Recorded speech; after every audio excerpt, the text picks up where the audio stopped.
The transport shuttle hummed beneath my feet, that familiar vibration that had become as natural to me as my own heartbeat over the past 16 years.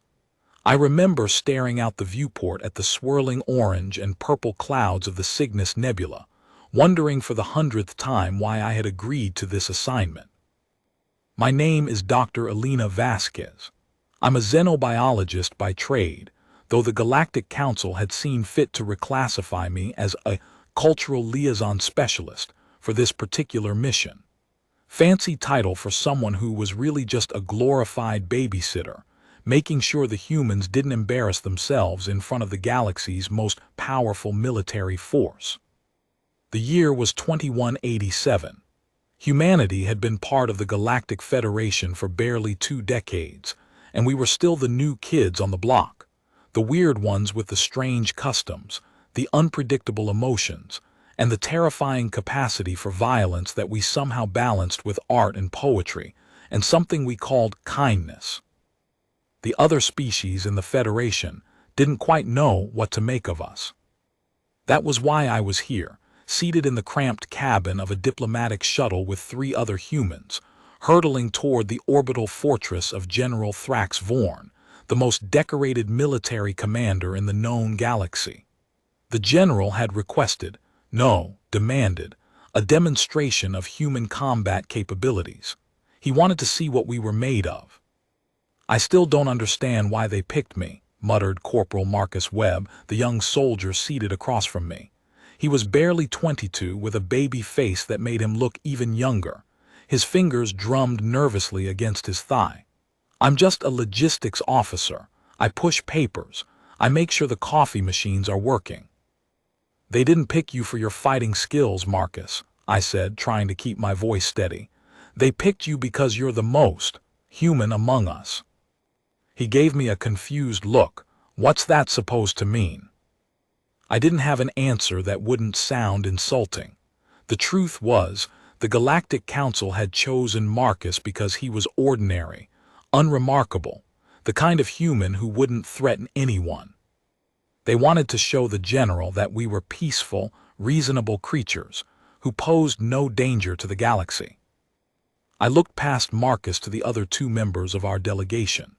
Dr. Sarah Chen was a historian, her silver-streaked hair pulled back in a tight bun, her face betraying none of the anxiety I could feel radiating from her. And then there was Lieutenant Commander James Ockhaffer, our official military attaché, a man whose presence alone seemed to fill the small cabin with a quiet authority. James caught my eye and gave me a small, reassuring nod. He knew what we were walking into. He'd been the one to warn me about General Thrax Vorn during our pre-mission briefing. "The general is a Vornian," he had explained, his voice low and careful. "Their species evolved on a planet with gravity 3 times that of Earth. They're natural warriors, bred for combat over millions of years. The general, specifically, has never been defeated in single combat. He's held his position for over 400 years, and no one, not a single being in the entire Federation, has ever managed to land a blow on him during a challenge match." "And he wants to fight us?" I had asked, already dreading the answer. "He wants to see what humans can do. He's been skeptical about our admission to the Federation. He believes we're too weak, too emotional, too unpredictable to be trusted with galactic responsibilities." I had wondered at the time why the Council had agreed to this demonstration. Why put us in a position where we could only embarrass ourselves? But then James had explained the politics of it all. The general is the most powerful military voice in the Federation. If he continues to oppose human membership, he could single-handedly block our access to critical defense technologies, trading routes, and diplomatic alliances. The Council believes that if we can make a good impression, even a modest one, it might be enough to sway his opinion. A good impression, against a being who had been fighting for 400 years, who had evolved for combat, who had never been touched in a challenge. It was a setup. I knew it. James knew it. Even poor, confused Marcus probably knew it on some level. But here we were, flying toward the fortress, toward the general, toward what would almost certainly be a spectacular failure.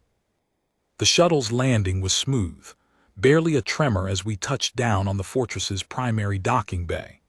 The doors hissed open, and I was hit by a wall of air that smelled of ozone and metal and something else, something ancient and powerful that made the hairs on my arms stand up.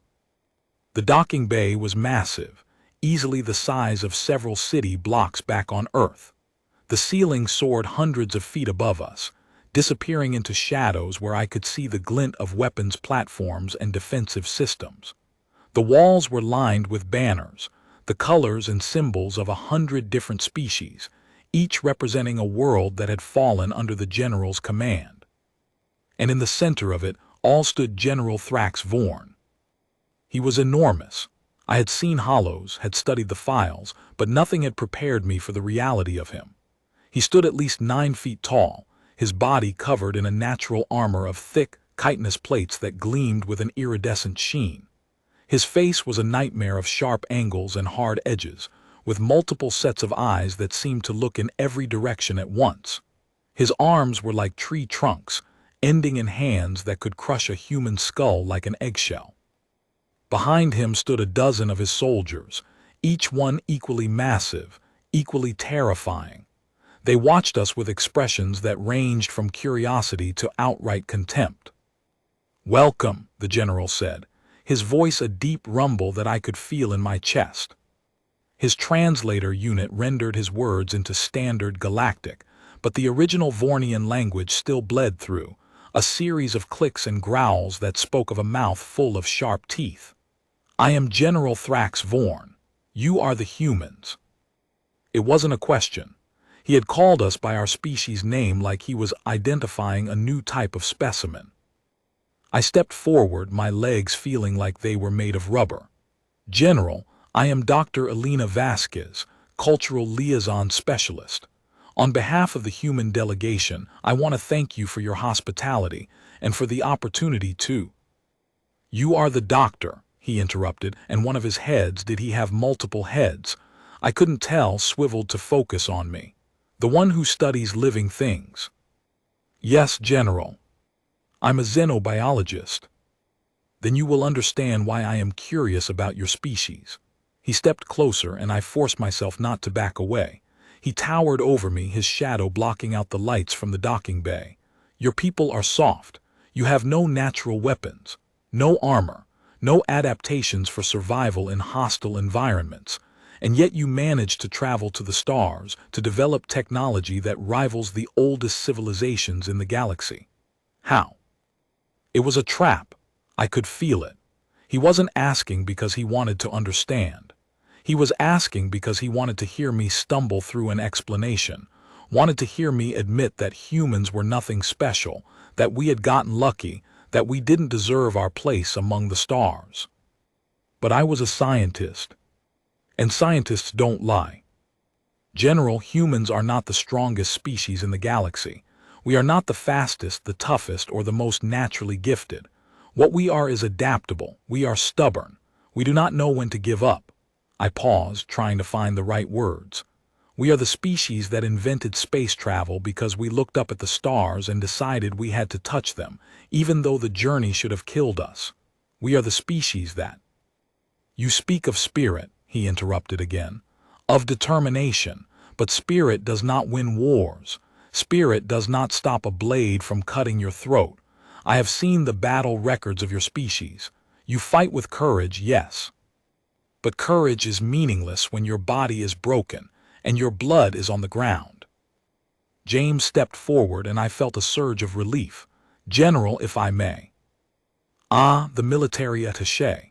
The general's attention shifted, and I watched James stand tall under the weight of that gaze. "You are the one who was a soldier on your world." "I was, sir. I served for 25 years before joining the diplomatic corps." "And yet you do not wear your medals. You do not display your accomplishments. Among my people, a warrior would be proud to show his honors." James shook his head slowly. "Among my people, General, modesty is a virtue. We do not boast about our achievements. We let our actions speak for themselves. A low rumble came from the general's chest. It took me a moment to realize it was laughter. Your actions, he repeated. Yes, let us see your actions. I have requested this demonstration because I wish to understand what makes your species worthy of Federation membership. He gestured to the open area behind him, where I could see a training platform surrounded by observation decks. My soldiers have prepared a combat demonstration. One of your people will face one of mine. Not to the death, that would be foolish, but enough to show me what you are capable of. My heart sank. I looked at Marcus, whose face had gone pale. I looked at Dr. Chen, whose hands were trembling. I looked at James, whose expression was carefully neutral. I will represent the human delegation, James said. The general's eyes, all 6 of them, narrowed. You. No, I did not ask for a soldier. I asked for a demonstration of your species as a whole. Your species is not just soldiers. It is farmers, scientists, artists, and... His gaze shifted to me. Doctors. He pointed at Marcus. You, the young one, you will fight. Marcus made a sound like a dying animal. Me, General, I'm not a fighter. I'm a logistics officer. I don't. You will fight, the general repeated, and there was no room for argument in his voice. I want to see what your ordinary soldiers are capable of. Not your elite warriors, not your champions, your average, your typical. Show me what a human can do when pushed to his limits. James stepped forward again, his voice firm. General, this is not appropriate. Corporal Webb is not trained for combat. He's a support specialist. If you want a fair demonstration, I should be the one. Fair? The general's voice boomed through the docking bay. There is no fair in war. There is only victory or death. Your young soldier will face one of my young soldiers. If he is not trained, then that is a weakness you have brought upon yourselves. Perhaps it will teach you to better prepare your people for the harsh realities of the galaxy. I could see James's jaw clench. He wanted to argue, but he knew it would be pointless. The general was right about one thing. In the galaxy, there was no such thing as fairness. You either survived or you didn't. Marcus, I said softly, stepping closer to him, you don't have to do this. We can appeal to the council. We can. It's okay, Dr. Vasquez. His voice was shaking, but there was something else in it too, determination. The same stubbornness I had been talking about. I'll do it. It's just a demonstration, right? He said it wasn't to the death. He said that, I agreed, but I don't think he meant it. The training platform was a raised circle of gleaming metal, surrounded by energy barriers that would keep the combat contained. The observation decks were already filling with Vornian soldiers, their chitinous bodies clicking and clacking as they settled in to watch the show. More had arrived from other parts of the fortress, drawn by the promise of entertainment. The general stood at the head of the observation deck, his multiple arms crossed over his massive chest. Beside him, his chosen champion was preparing for the fight. His name was Kor, and he was young by Vornian standards, only about 80 years old. He was also the size of a small truck, with hands that could easily wrap around Marcus's neck and crush the life out of him. I watched him flex his claws, testing the sharpness of each one.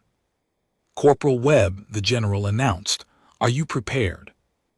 Marcus stood in the center of the training platform, wearing only his standard diplomatic uniform.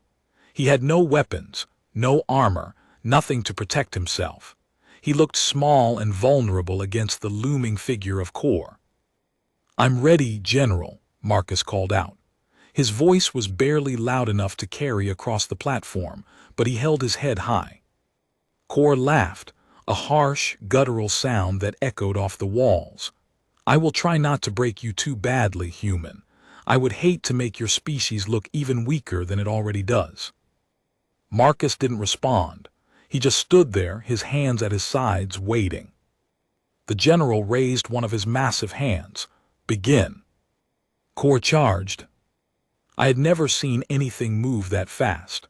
One moment he was standing at the edge of the platform, the next he was on top of Marcus, his claws swinging in a deadly arc. I heard Marcus gasp, saw him stumble backward, but somehow, impossibly, he avoided the strike. Core didn't give him time to recover. He pressed the attack, raining down blows with both arms, his claws whistling through the air. Marcus dodged and weaved, his movements desperate and clumsy, but he was staying alive. "How?" I whispered to James. "How is he doing that?" James's face was pale. "He's not," he replied. "He's not doing anything. Core is playing with him. He's not trying to win. He's trying to put on a show." He was right. As I watched, I could see it. Core was holding back, pulling his blows at the last second, making sure Marcus stayed alive so the entertainment could continue. He was trying to humiliate us, to show the gathered soldiers how weak and pathetic humans were. "Come on, little human," Core bellowed, his voice filled with mockery. "Fight back, show me what you can do." Marcus stumbled again, nearly falling to his knees. His face was flushed, his breath coming in ragged gasps. He was exhausted already, and the fight had barely begun.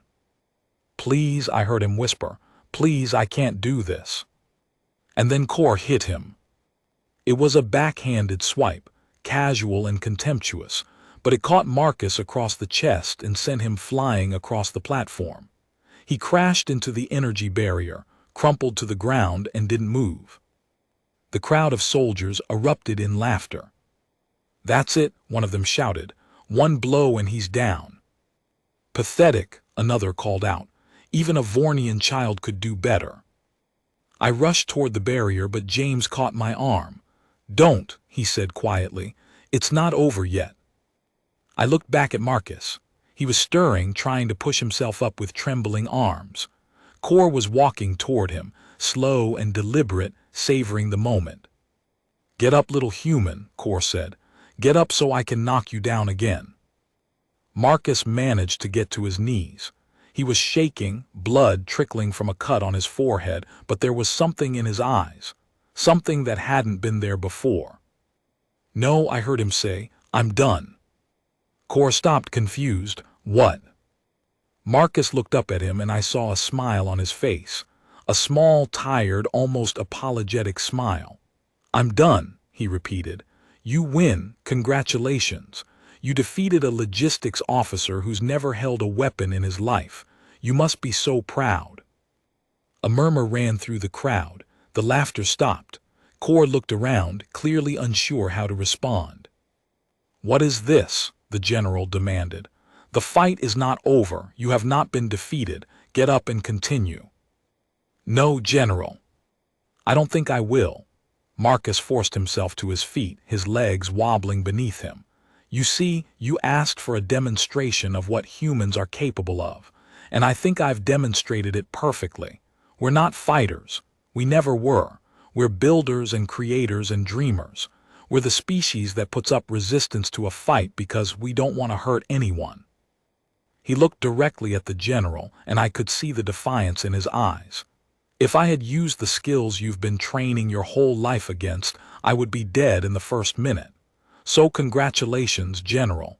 You proved your point. Humans aren't warriors." The platform was silent. Every eye was on the small, bleeding human who had just delivered the most crushing defeat of the general's career, not by winning a fight, but by making the entire demonstration look like petty bullying. The general's face twisted with rage. "I have never been so insulted in all my years of service."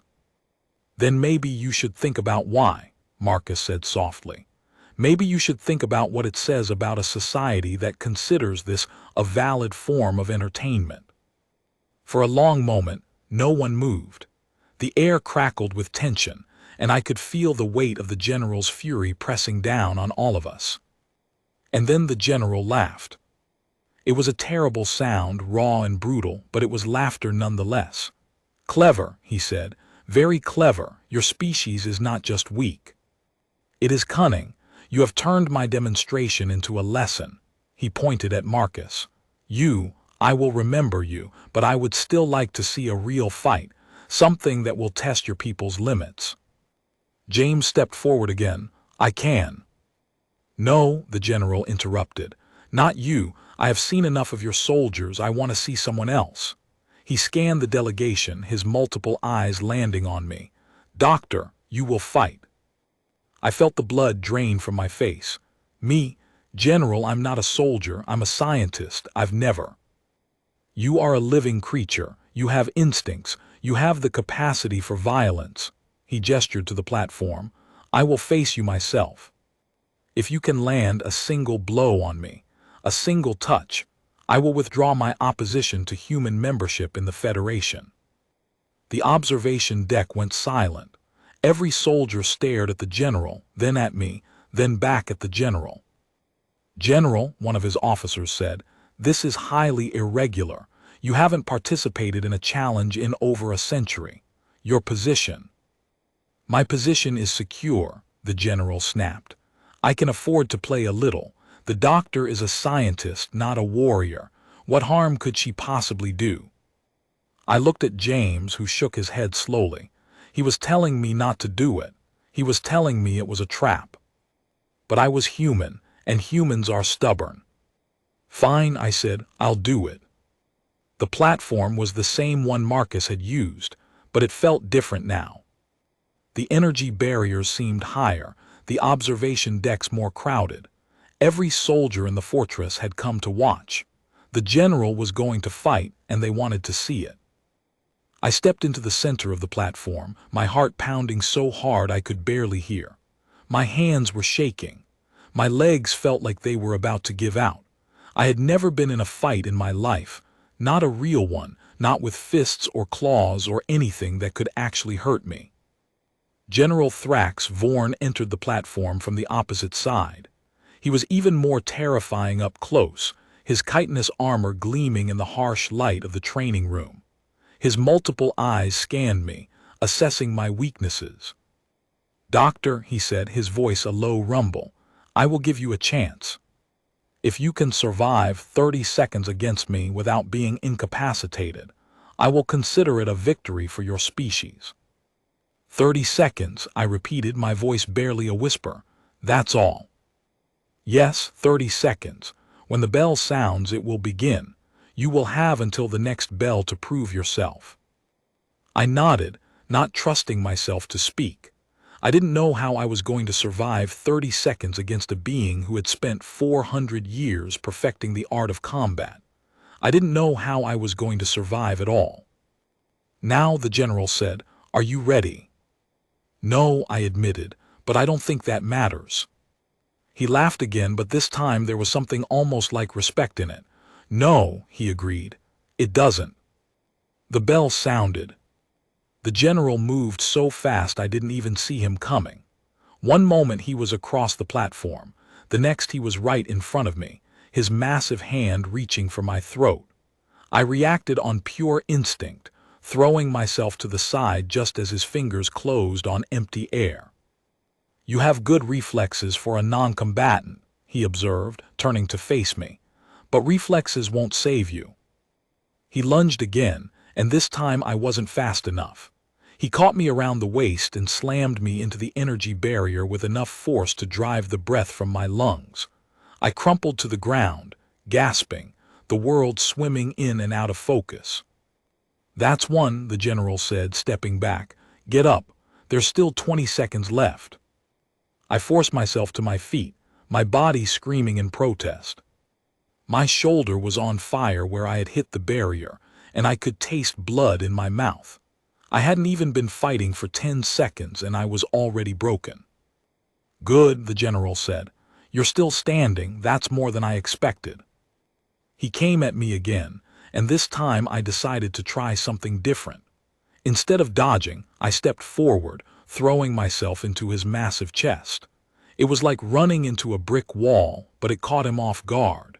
He stumbled back a step, and I used that momentary instability to drive my fist into his throat.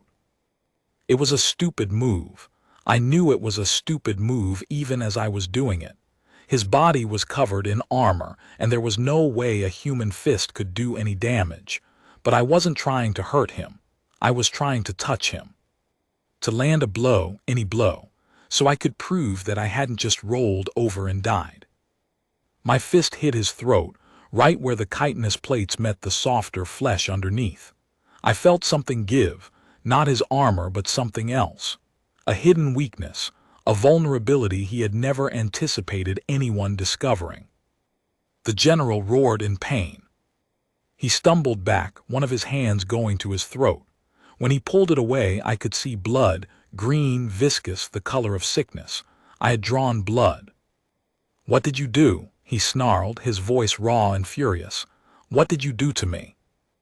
I was too shocked to answer. I had actually hurt him. I had broken through his armor, had drawn blood from an enemy who was supposed to be invincible. I didn't know how I had done it. I didn't know why it had worked. But I knew that I had changed everything. The crowd of soldiers had gone absolutely silent. They stared at the general, at the blood on his hand, at the tiny human who had somehow managed to wound their unbeatable leader. "You're bleeding, sir," I managed to say. "I think that's a sign that you're not as invincible as you think."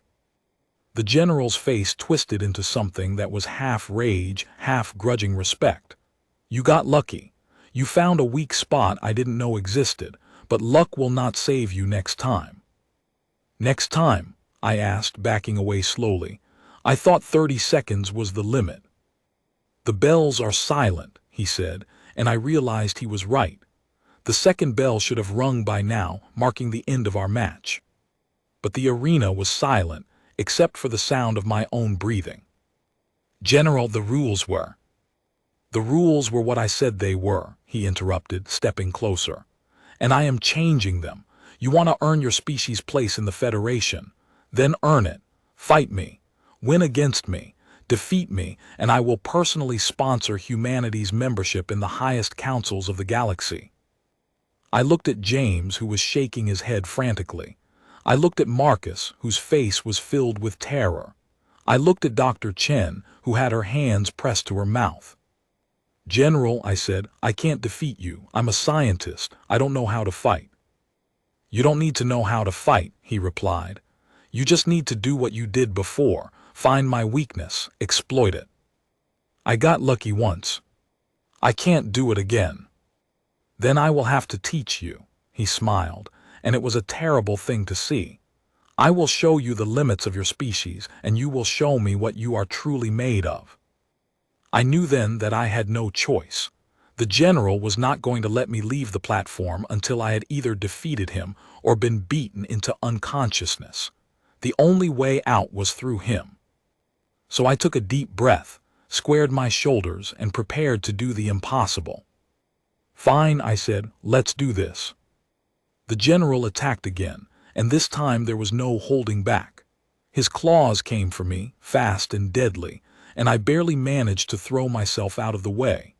He followed with a kick that could have shattered my ribs, and I felt the shockwave of it pass close enough to ruffle my hair. "You can't avoid me forever," he snarled, pressing his advantage. "There is nowhere to run, nowhere to hide. This is my domain. I am the one who controls what happens here." He was right. The platform was too small, the barriers too high. There was no way I could dodge him forever.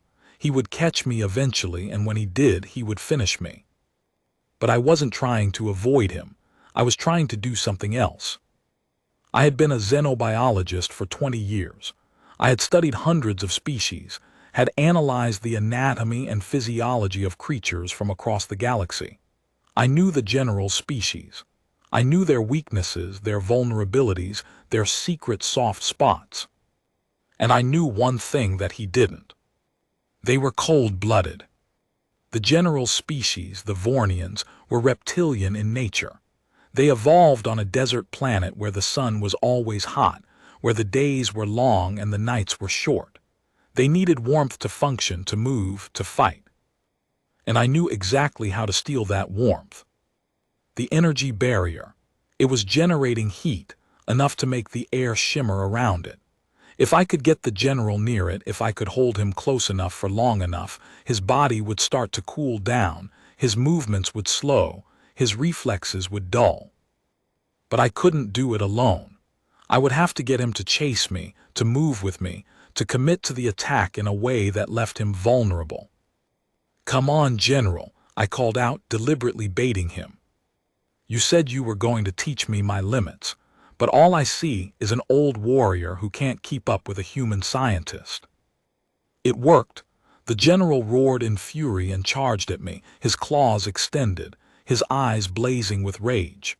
I turned and ran, heading straight for the energy barrier. I hit it at full speed, the heat searing my skin, and then I was using it as a springboard, pushing off with all my might and spinning around. The general was right behind me, too committed to stop, too furious to think. We collided in the center of the platform, his massive body slamming into mine. I wrapped my arms around his armored neck, using his momentum to drive him toward the barrier. We hit it together, the heat washing over both of us, and I hung on for dear life. "Get off me," he snarled, trying to throw me off. But I held on, my fingers locked together, my body pressed against his chitinous plates. And I waited. I waited for his body to start cooling down. I waited for his movements to slow. I waited for the moment when he would realize that he was losing. It took about a minute. His claws came up, trying to pry me off, but his grip was weaker now. His kicks were less powerful. His snarls had become grunts of exertion. "What are you doing?" he demanded. "What is this?" "Strategizing," I replied. "I'm a scientist, remember. We don't fight, we solve problems." His struggles grew weaker and weaker. He was cold, so cold that I could feel his body heat draining away. His muscles were slowing, his movements becoming sluggish and uncoordinated. And then I did something that surprised even me. I let go. The general stumbled forward, his momentum carrying him away from the barrier. His legs buckled beneath him, and he fell to his knees on the platform, his massive body trembling with exhaustion. "General," I said, my voice shaking, "you asked to see what humans are capable of. You asked to see our limits, but I don't think you're ready to see that yet. I don't think you're ready to see that we are not the weak, defenseless creatures you think we are." He looked up at me, his multiple eyes glazed with shock. "You won," he whispered. "You actually won." "I didn't win, General. I survived, and I taught you something. That's a victory." The crowd of soldiers was silent. I could see the confusion on their faces, the uncertainty. Their unbeatable leader had been defeated by a human scientist, a doctor, a creature they had dismissed as weak and pitiful. The general got to his feet, his movements slow and careful. He looked at me for a long moment, his expression unreadable. "Doctor," he said finally, "I have been alive for 400 years. I have fought in 100 wars.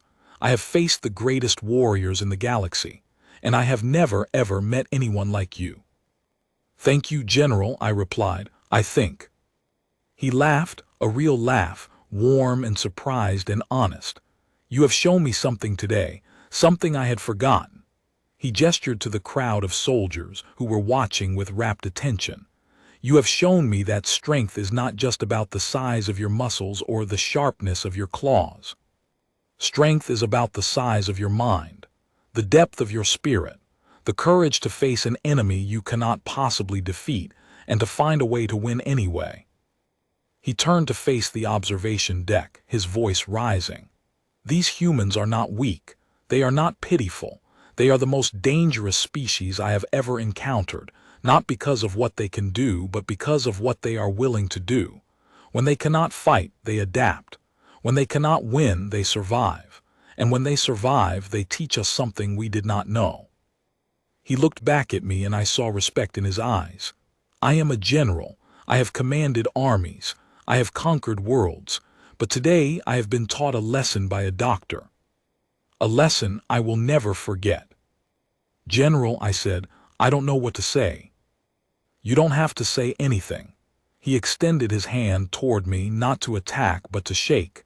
"You have earned your place in the galaxy, Doctor. Your species has earned it. I will not oppose your membership. I will support it." I stared at his hand, wondering if this was a trick. But then I reached out and took it, feeling the cold, chitinous surface against my palm. "Thank you, General," I said. "This means everything to us." He nodded slowly, and I could see him processing everything that had happened. "You are welcome, Doctor. Now, if you will excuse me, I have a reputation to rebuild. A loss to a human scientist will not be easy to explain to my troops." I smiled despite everything. "I understand, General, but I think your troops will understand too. They just saw a demonstration of what's possible when someone refuses to give up." He looked at me, and for the first time I saw something like respect in his eyes.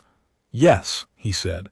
"Yes, they did, and I will make sure they never forget it." And that, as they say, was the end of it. We stayed on the fortress for 3 more days. It was supposed to be a celebration, a diplomatic event to cement the new friendship between humanity and the Vornian military. But for me, it was something else entirely. I couldn't sleep. I spent the first night in my quarters, staring at the ceiling, my mind racing through everything that had happened. I kept replaying the fight, the moment when I had hit the general's throat, the moment when I had felt his body go cold against mine. I couldn't stop thinking about how close I had come to death, how easily it could have gone differently. James found me in the mess hall at 2 in the morning, nursing a cup of something that was supposed to be tea, but tasted like warm engine oil. "Can't sleep either?" he asked, sitting down across from me. "Never," I replied. "I keep thinking about what I did, what I could have done differently, what would have happened if I hadn't found his weakness." "You found his weakness because you're a scientist," James said. "That's what you do. You observe, you analyze, you adapt. That's why you won." "Did I win?" I asked, looking at him. "I feel like I cheated, like I didn't fight fair." "There's no such thing as fighting fair, Alina." James leaned forward, his voice serious. "In the galaxy there are 2 kinds of fighters. There are those who are strong and there are those who are smart. The strong ones win battles, but the smart ones win wars.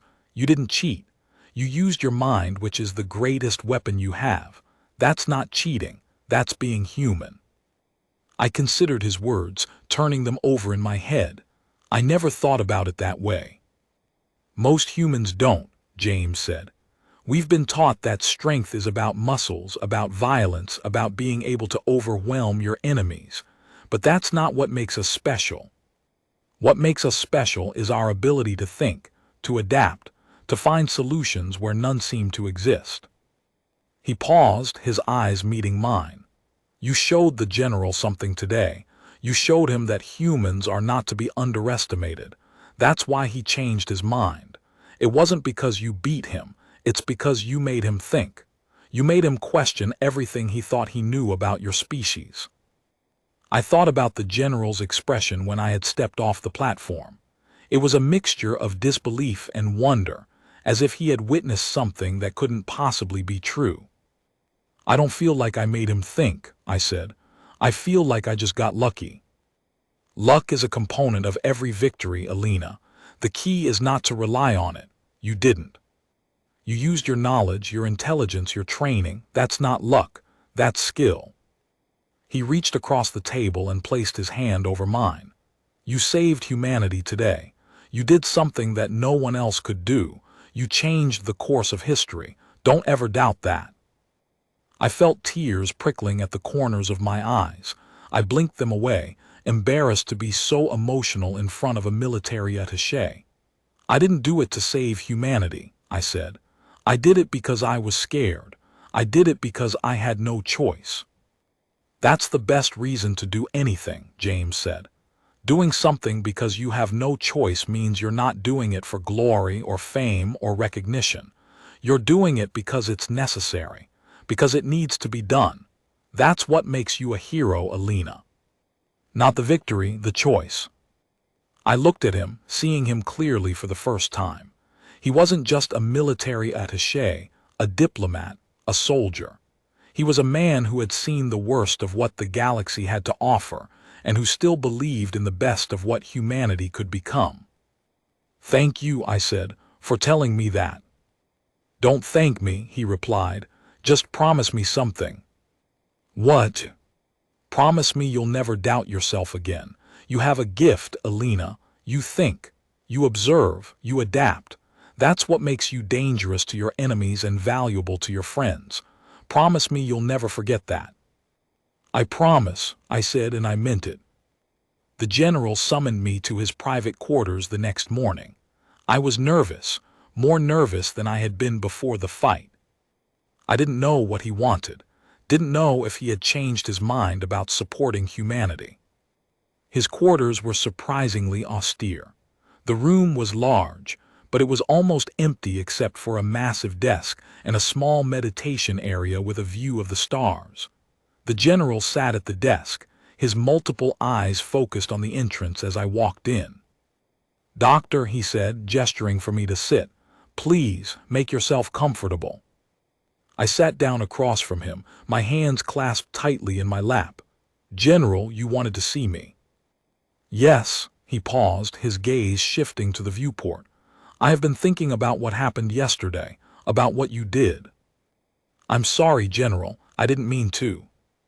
"Don't apologize." His voice was firm but not angry. "You did exactly what you should have done. You used your intelligence, your resources, your training. That is what a warrior does." "I'm not a warrior, General. I'm a scientist." He nodded slowly. "I know. That's what makes what you did so remarkable. You are not a warrior by nature, but you became one when you needed to be. You fought with your mind, your intelligence. That is a kind of strength I have never seen before." He leaned forward, his multiple eyes focusing on me. "I have been the leader of this fortress for 400 years. I have faced countless challengers, fought in countless battles. I have never ever been humbled in the way you humbled me yesterday." "General, I didn't mean to." "I know you didn't." He raised a hand to stop me. "That is what makes it so powerful. You were not trying to humiliate me. You were trying to survive. And in surviving, you taught me something.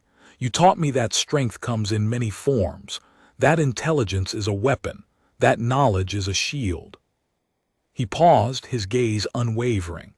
"I have spent my entire life believing that strength is about muscles, about power, about being able to overwhelm your enemies with force. But you have shown me that strength is also about thinking, about adapting, about finding solutions where none seem to exist. General, I don't think I deserve all that credit. I just—" "Don't argue with me, Doctor." There was a hint of humor in his voice. "I am the most decorated military commander in the galaxy. I know a good strategy when I see one, and what you did was brilliant.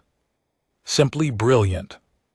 I felt my cheeks flush with embarrassment. "Thank you, General. I appreciate that."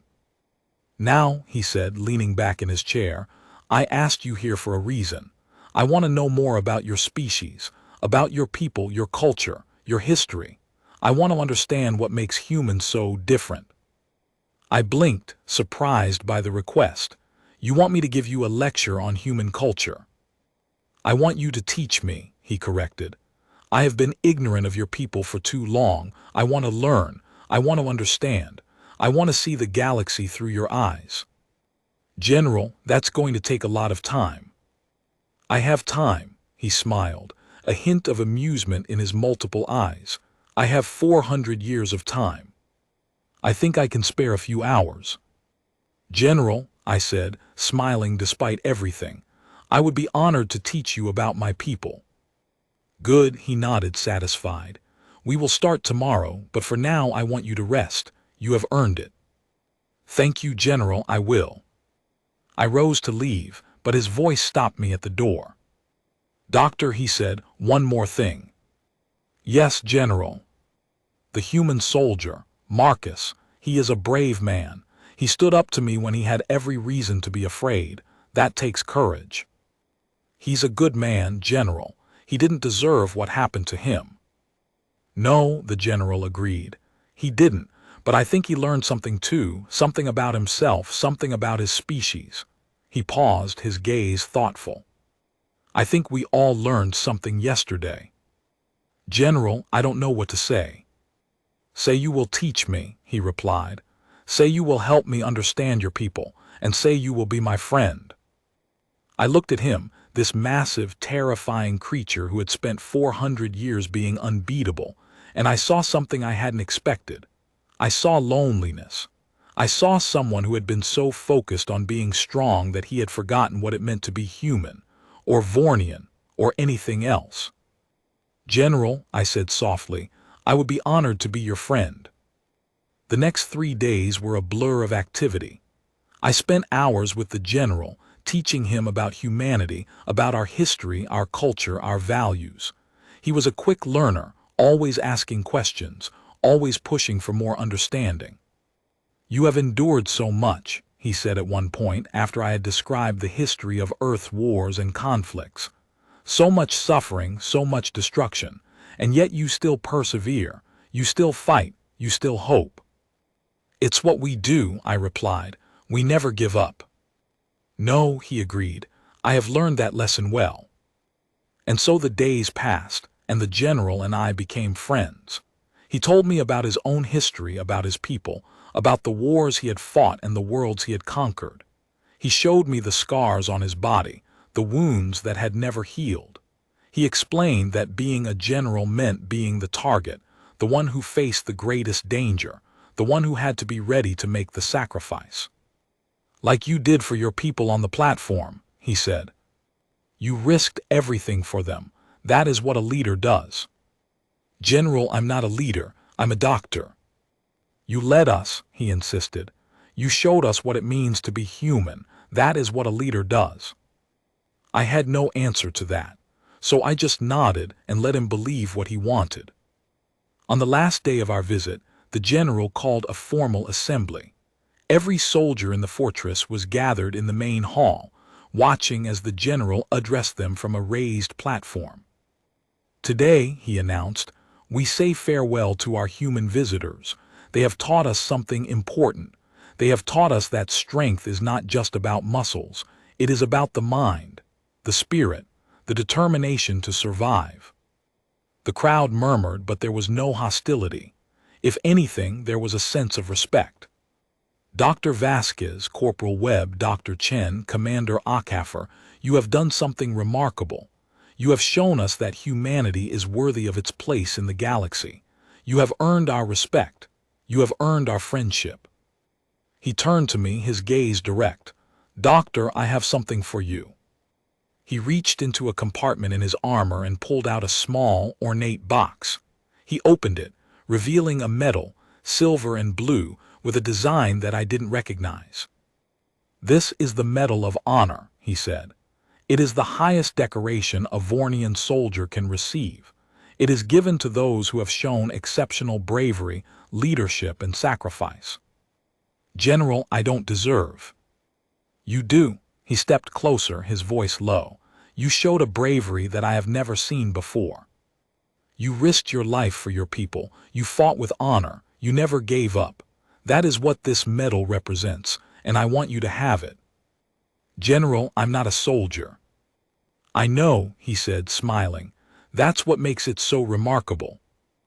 I didn't know what to say, so I just stood there, my eyes filling with tears, as the general placed the medal around my neck. You are a good person, he said softly, reaching out to touch my face. Never forget that.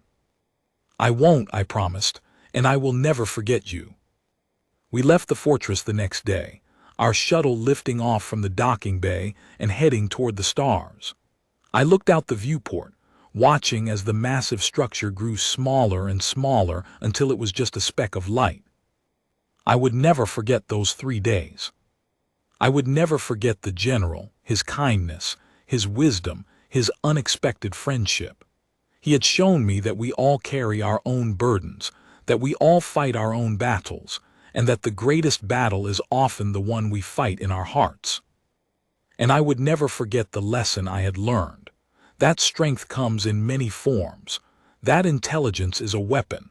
That knowledge is a shield.